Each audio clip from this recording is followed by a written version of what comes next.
Hello everyone. Thank you so much for joining me here today for our February Yin yoga session. We will be doing a bunch of lymphatic stuff today to get our lymph fluid moving.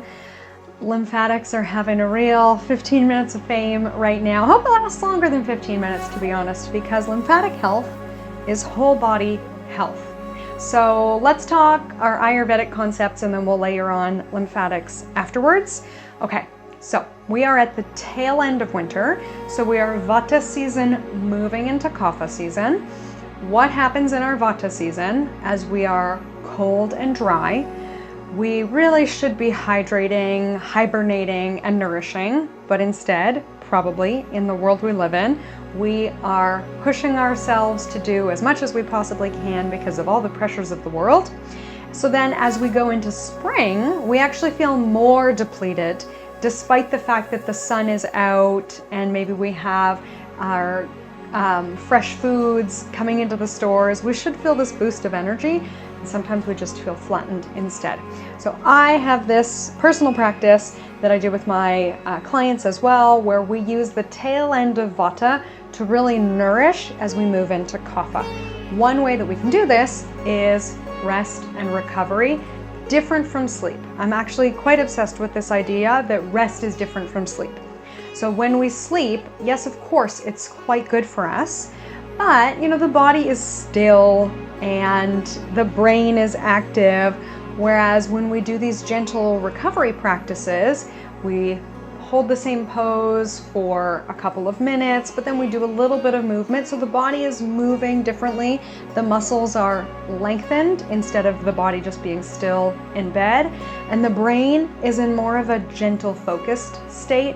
Our body gets a different type of restoration from gentle practices like this compared to sleep. You probably know this feeling. You wake up from a full night's sleep and you still feel like you've been run ragged.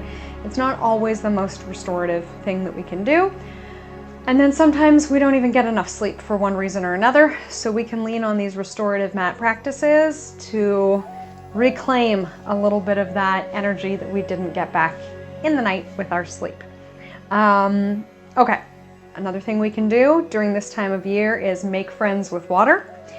I love people who tell me that their favorite thing to do before bed is a foot bath, is a foot soak. I just think it sounds so relaxing, but yet I never remember to do it myself. Okay, so this is my February challenge, foot soak before bed. Why is it useful for sleep?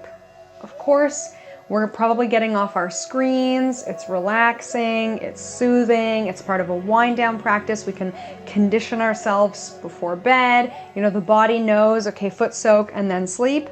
But what actually happens, in order to fall asleep, our body needs a core that is cool, but not cold hands, face, and feet.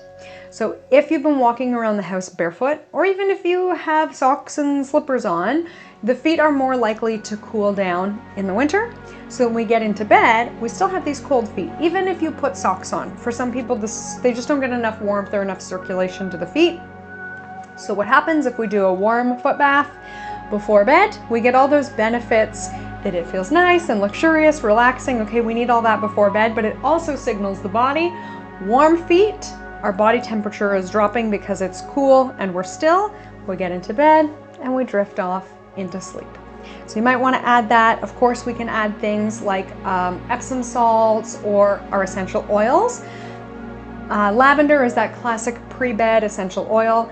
For our practice today, I have chosen patchouli. Patchouli is heavy and grounding in a season where we might feel flighty and airheaded, and it's just a classic. So, okay, our patchouli we can diffuse. You may like to put a dab on a Kleenex and keep it nearby during our practice or tucked inside your shirt.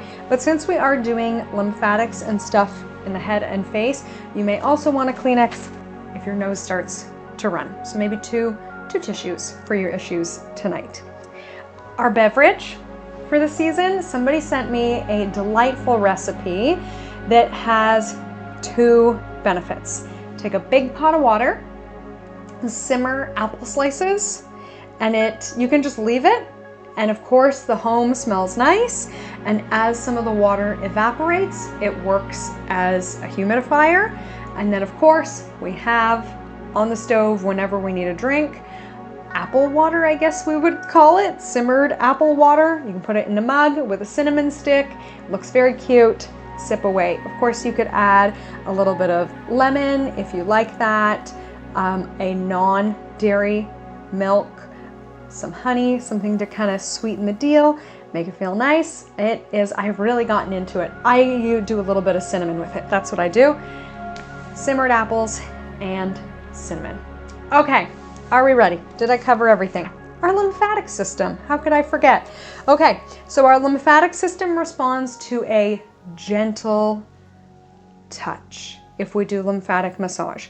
We can also stimulate our lymphatic system through exercise. As we contract our muscles and move in all directions, it kind of pulls on the lymphatic system and helps pump lymph fluid. We can do the same kind of thing with a gentle touch, but it's not a deep tissue massage. We're not like really getting in there. We just wouldn't be getting the same kind of lymphatic benefit. Swimming is a good one for this. We talked about this in the earlier video that yes, okay, it's exercise, so we get the benefit of exercise, but the pressure of the water against our skin as we have the water pulling against our skin as we move through it kind of ripples the skin, and it's that light pressure against our bodies that we're looking for. So we can think flowing like water with our hands in our massage, but also we'll do some movements that will stimulate lymphatic flow as well. Any kind of pumping is a more aggressive way of stimulating our lymphatics. I've done that in videos before. Today we'll just keep it gentle. Okay, let's begin. Water mudra meditation. So our water mudra is thumb to pinky. Each finger symbolizes an element, and our pinky is the water element. So just a gentle touch, tip to tip, and then we can rest the hands wherever it feels comfortable. We may like to rest them closer to our sacral chakra, so just below the navel in front of the belly. This is the area of the element of water. We'll do some movements of the hips and pelvis as well today to kind of loosen up in the lower body. And let's bring this image of water into our minds. Option to close our eyes here. And let's take ourselves underwater. Maybe we're imagining a nature documentary dropping below the surface of the ocean. Seeing in our mind's eye all of our favorite underwater animals.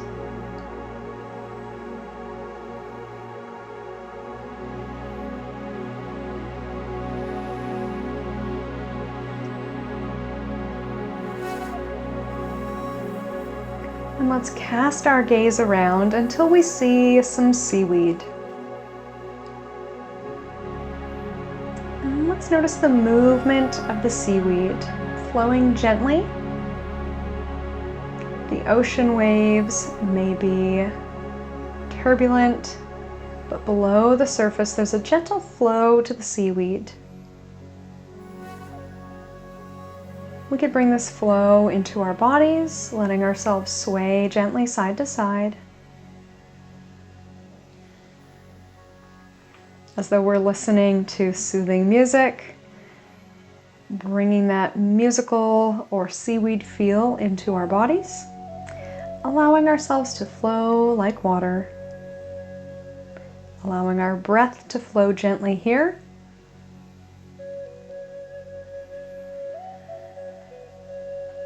In fact, our breathing at rest is referred to our tidal volume, like the tide coming in and going out.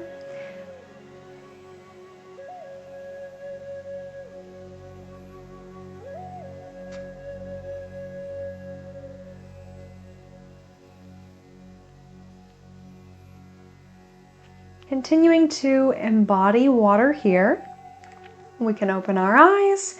We can release our mudra, and let's do our seaweed arms. So we'll take our arms out to T, and if it does get tiring at any point, we can drop them a little bit lower. We'll do one palm up, one palm down, and switch. And we may even want to bring a hand across to check. The movement comes from the shoulder. So instead of just flipping the hand with the arm not going anywhere, we want the shoulder blade to be drawing down the back as the palm flips up, and then the shoulder just a little bit rotate forward as the palm goes down. And then we figure out that coordination, one side and the other, exaggerating the shoulder movement. And maybe we flow our bodies side to side like seaweed. And you may have a more preferred image than seaweed. If you've ever looked out in the fields in the summer as the breeze blows across, it also looks like waves on whatever kind of stalks are growing.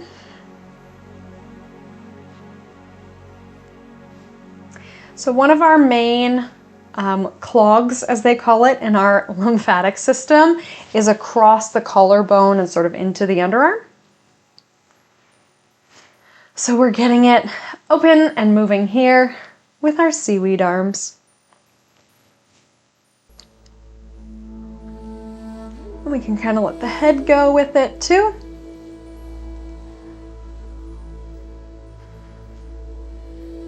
And then let's finish rolling both shoulders down and back, palms come up, give it a couple more pumps so that we reset ourselves in good posture. We don't stay slumped forward. We can give the shoulders a few rolls. Again, maybe letting the head move naturally how it wants to. And then we'll slide shoulders down and back. Let's do neck rolls here, chin to chest. And however it feels comfortable, ear to shoulder each way. And it's actually a traditional yoga practice to start seated in meditation with breathing and then neck rolls. And the more I learn about body and our systems and how things work, the more I realize why these traditional practices are of value. We get the neck moving first thing in the day to help support our lymphatic system. Our lymphatic system is not a self-starter. It needs help from the other systems in the body, like our muscles, to get the lymphatic system going first thing in the morning. And then let's take the nose in an arch up and over. So we all probably know by now that it's not a fantastic idea to really let the head flop back. So we do a more controlled movement using our muscles to stretch up, growing taller instead of flopping back.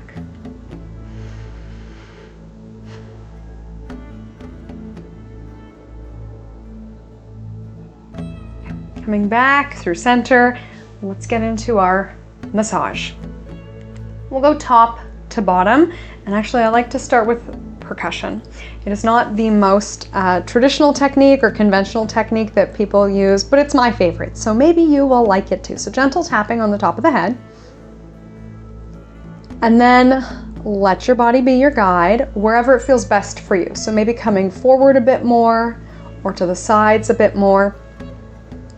And what we're looking for here is a feeling of more openness in the face. I personally start to feel my sinuses clear. So if you are feeling that as well, or if your nose starts to run, fantastic. We can come to the sides of the head or the forehead.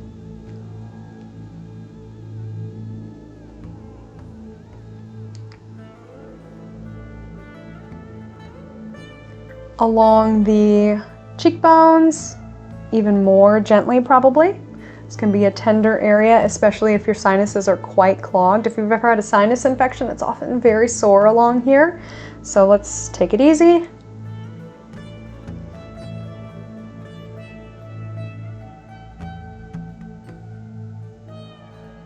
We can go in front of the ears or behind the ears. And then let's finish this with pulling down on the ears.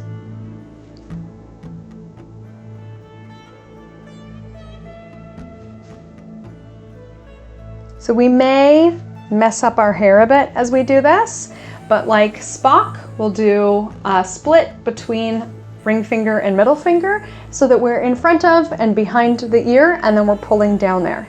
And we can just let the hands be heavy and floppy, dragging down the side of the head, side of the face, and the neck.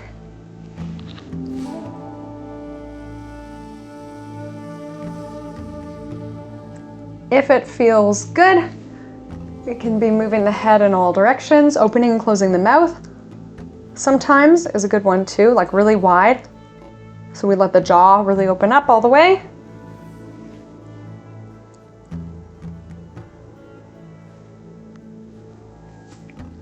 Let's give the arms a little break, get into the legs. So if we're sitting on the floor, we can lean back on our hands and windshield wipe our legs side to side. If this is not either possible or comfortable, we can take the legs further forward and do a smaller bend in the knee, any range of motion to get movement going internally and externally rotating through the hips.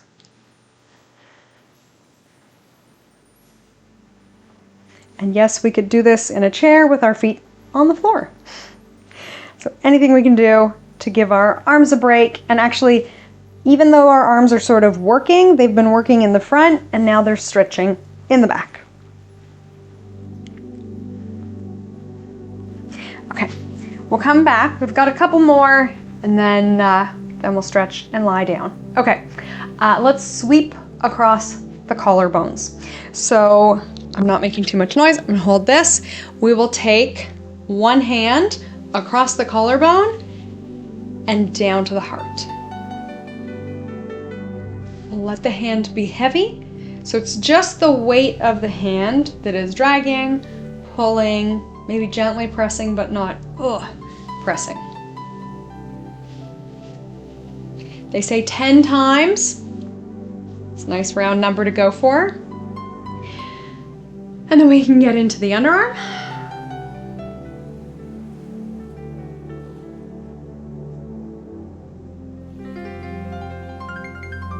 Breathing steadily, breathing evenly. We can send breath and positive energy to this area.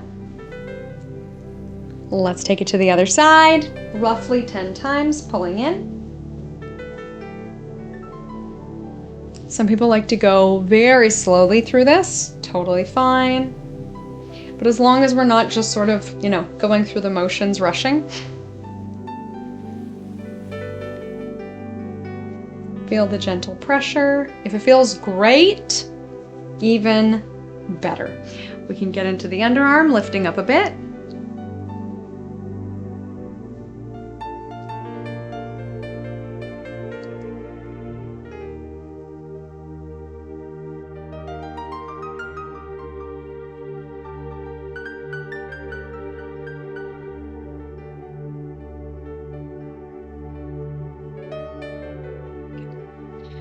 Come back through center, and again, reset, however it feels good. If we want to stretch out, we'll get into our faces.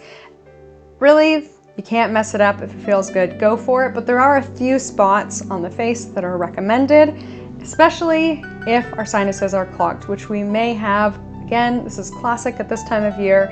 As we transition winter into spring, often we have congestion that just hangs around and won't go. So on either side of the nose, we can circle there with 1 or 2 fingers.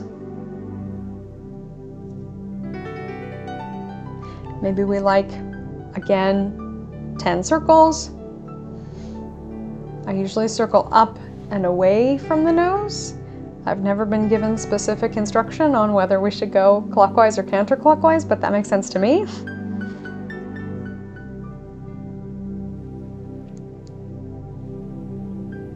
We could also be pressing and holding.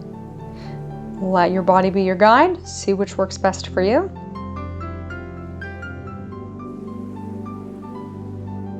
You can go a little higher or a little bit lower. Feel it out.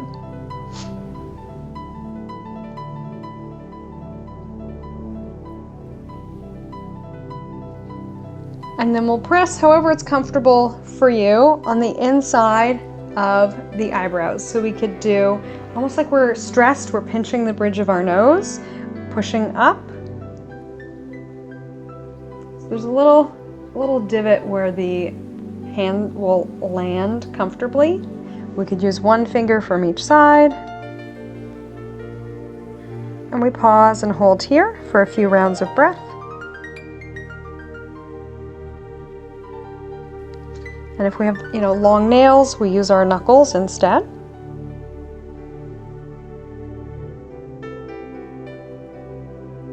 And then let's flesh out what we've done. So we trace the shape of the eyebrows up and around.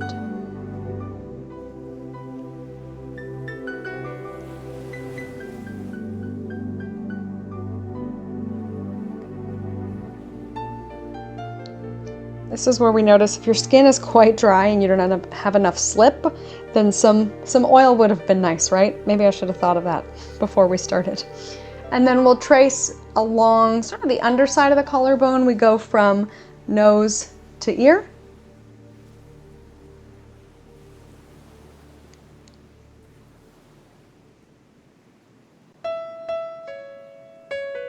And then we could pull down the neck.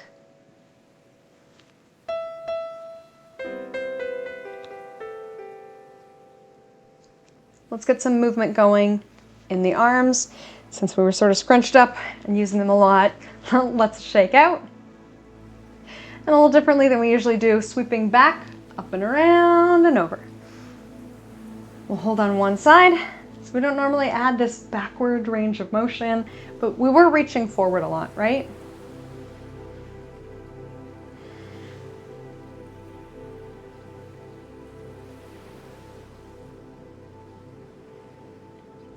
Other way, back up and around, full breath in.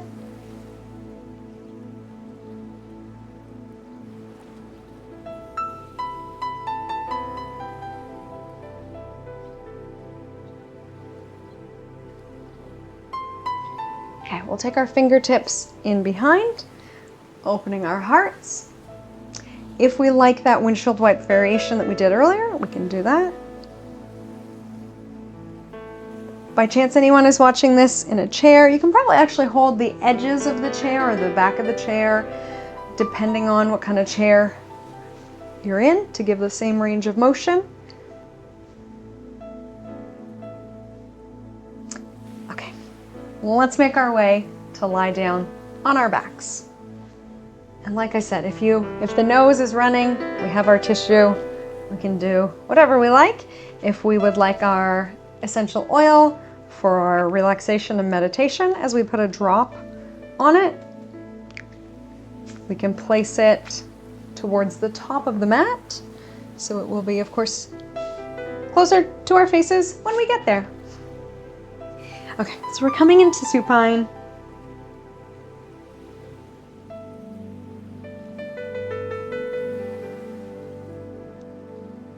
Let's let our bodies rest for a moment here. So we'll take palms up. Walking shoulder blades underneath our backs, stretching our necks long. And it may feel like we are doing absolutely nothing. We'll do a couple of yin poses for the arms, because we were reaching towards our faces, shortening the front line of the body, the arm line. And generally, it's a tight area for most people.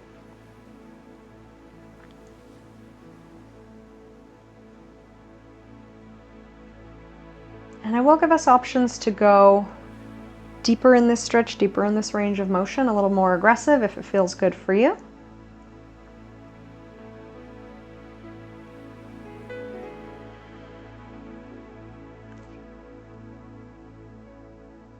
We can use a breath pattern here. Inhale for 4 and exhale for 6.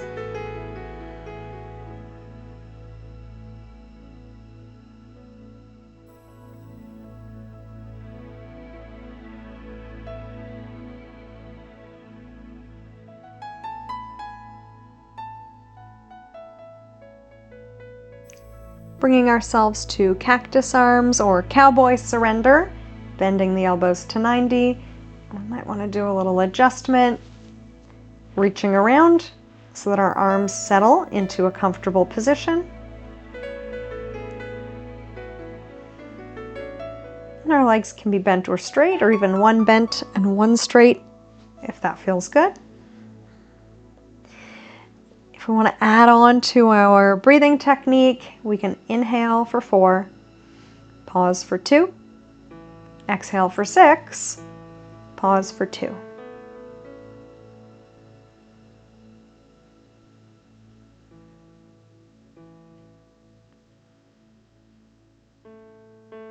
Now, what if our arms are not even resting on the floor?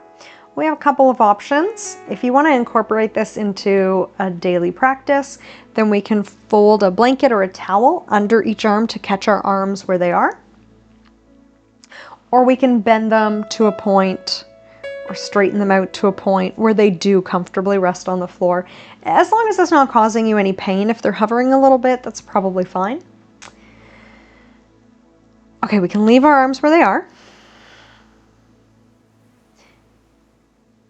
If we want to add on, go a little further. We'll come to one side, we'll do arm circles. So let's take our top arm. We'll draw it in a gentle circle to begin, testing out our range of motion. And then feel out a good shape for yourself today. So we'll keep circling.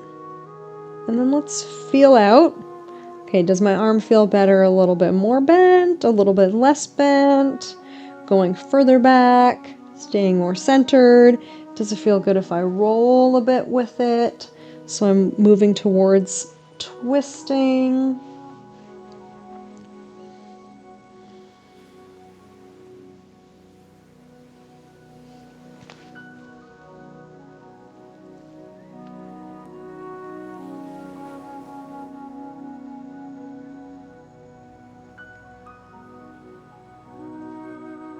We could also play with the speed, speeding up, slowing down.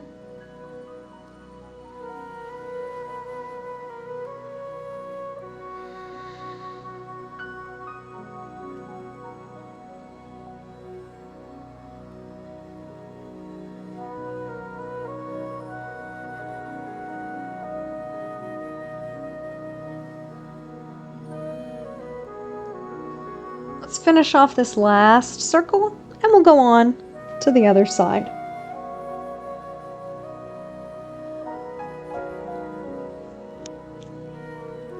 And this side may be quite different, right? So we start with our small circle to feel it out.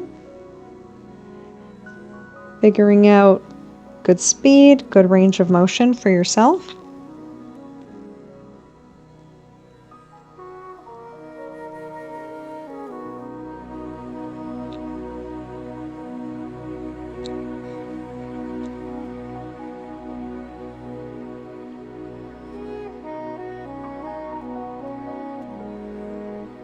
Do we want to add rotation?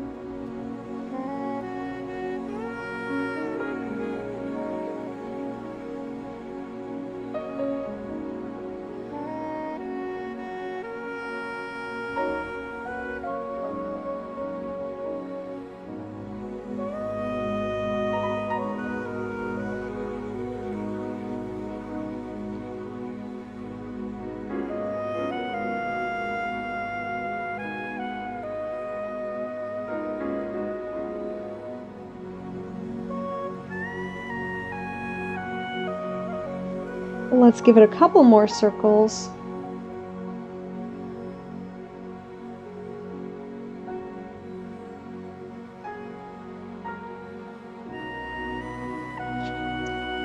Coming back through center.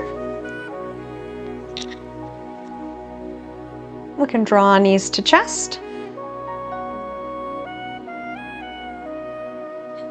Rocking side to side or circling the knees.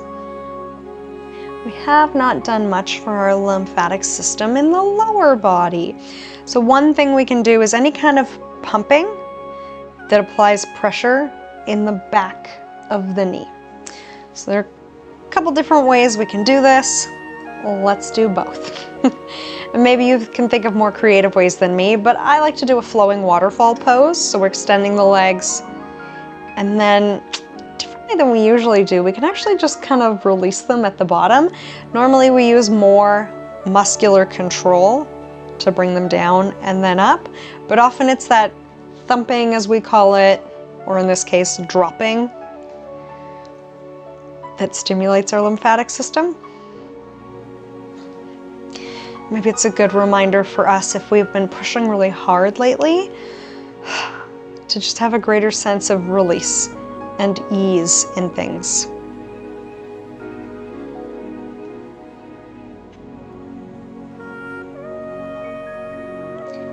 We can keep going with this if it is your favorite. Otherwise, we'll do a variation of an alternating knees to chest.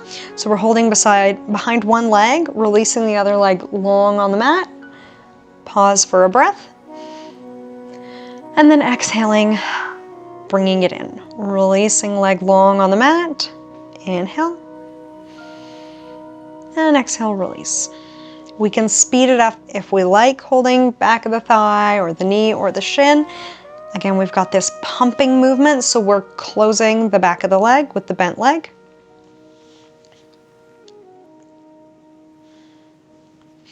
And please do modify or accommodate this for however it makes sense for you. Maybe we can't pull in all the way, but we could do kind of a marching movement instead. So we're opening and closing the back of the knee joint. It's all good. Yes, if we love our Pilates, Pilates is having a resurgence of popularity, we could do our Pilates variation. So whatever version of whatever it is we are doing, let's give it a couple more on each side. We have one more active movement, and then we move into our passive stuff.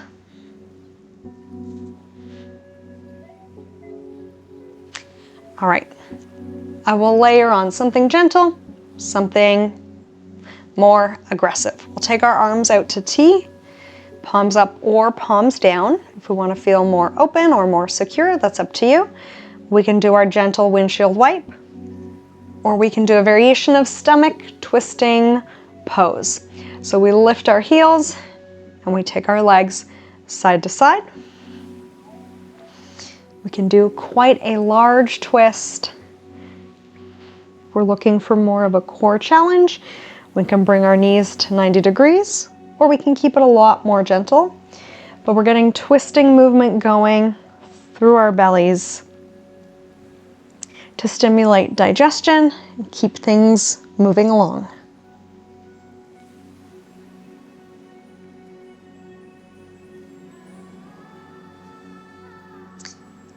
Okay, the next time we twist, let's come into a more passive twist. We'll let the knees come all the way to one side, and we can settle in there.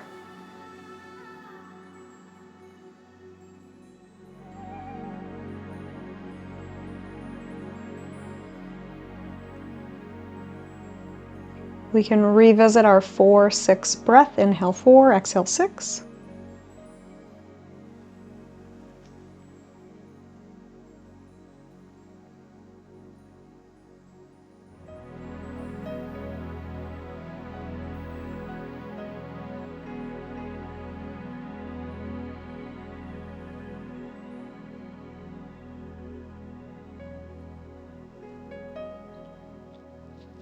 Switching sides, readjusting on our mats as necessary if you've been migrating all over like me.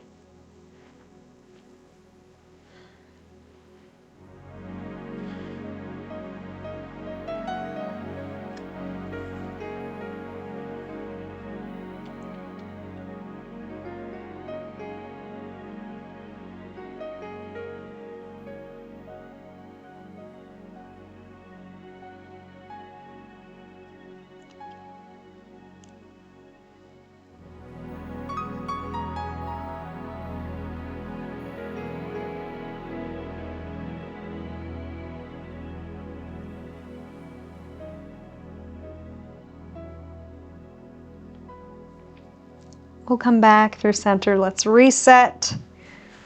Take a moment for yourself, whatever feels good here.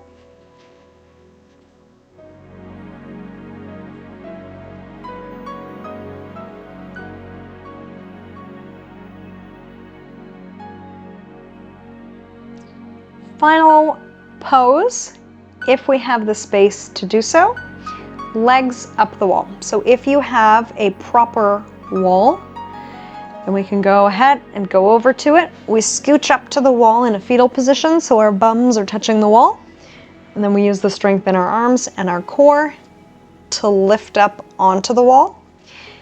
If we have a chair, a couch, or anything else that we can rest our legs on, we can do that same kind of thing, getting our legs up onto the chair.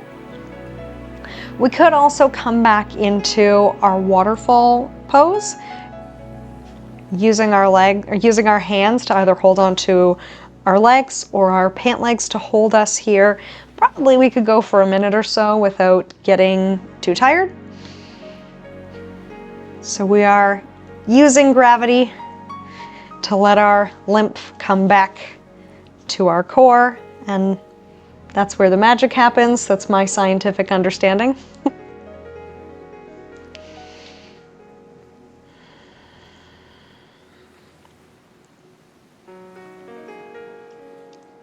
So if we're happy staying in our legs up the wall for the rest of the time, by all means we can.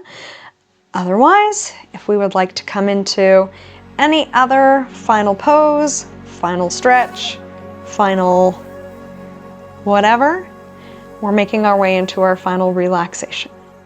So generally we do this in stillness, which is why we can use our legs up the wall. I will sit up and guide us through our final relaxation. Once we're ready in our final relaxation pose, finding stillness,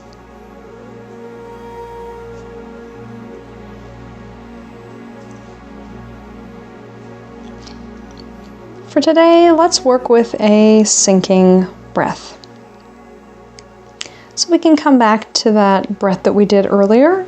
Inhale for a count of 4. Exhale for a count of 6. If we like breath retention,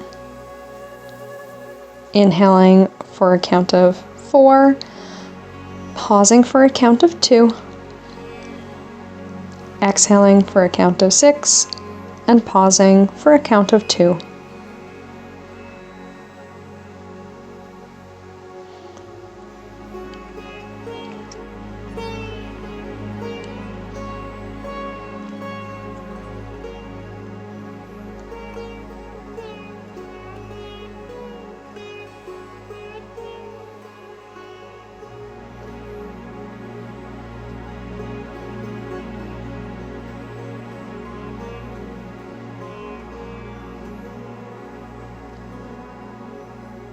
Now let's see if we can stretch out the exhale.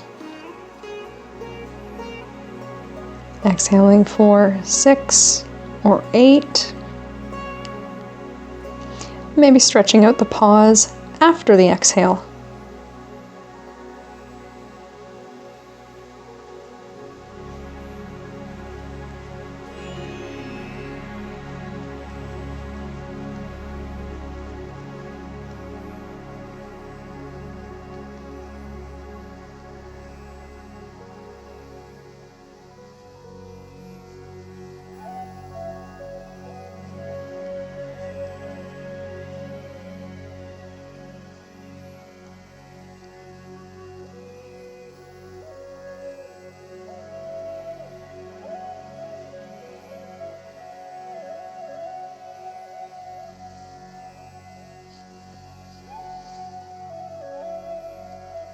Bringing our minds to our sinking breath meditation.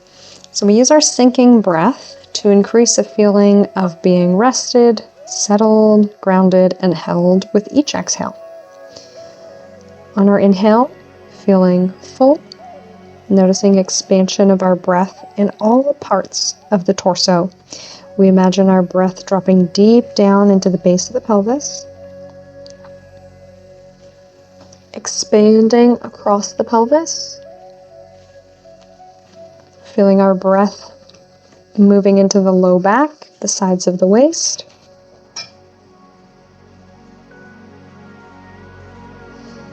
Our rib cage expanding front, side, and back, feeling that we can breathe into our underarms, collarbones, shoulder blades, back of the shoulders, and up into the neck.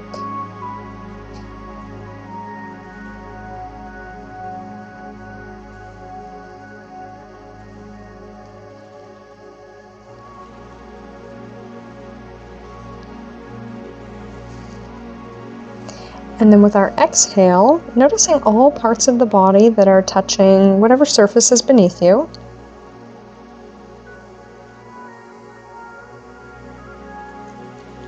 On our next exhale, allowing the body to drop more heavily into each of those parts.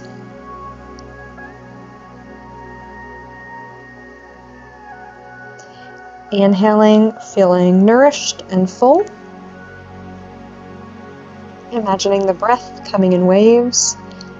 Exhaling, dropping down, pressing in, feeling heavy, feeling held and supported.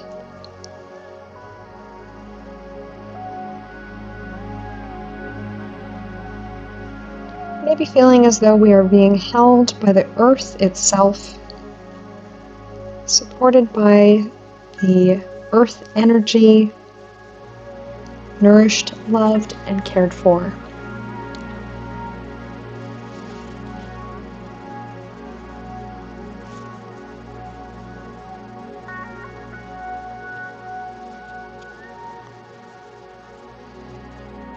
We can choose a 4-8 style of breathing here, inhaling for a count of 4, exhaling for a count of 8.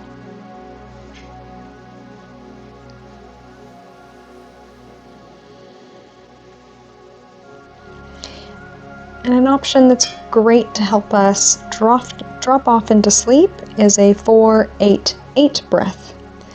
Inhaling for a count of 4, exhaling for a count of 8, very, very gently with the lungs empty and the throat open, holding the breath for a count of 8.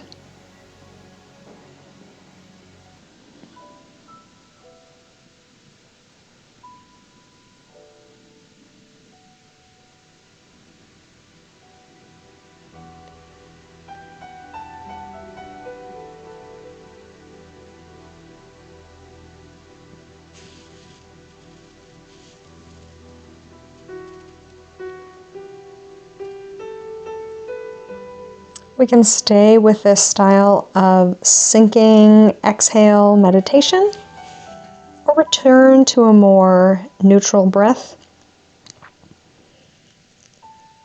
So our breath at rest is our tidal volume, as in the tides of the ocean, imagining our breath coming in waves.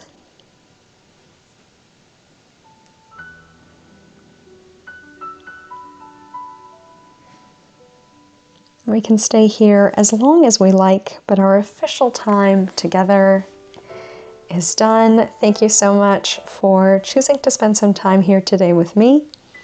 From my light to yours, namaste.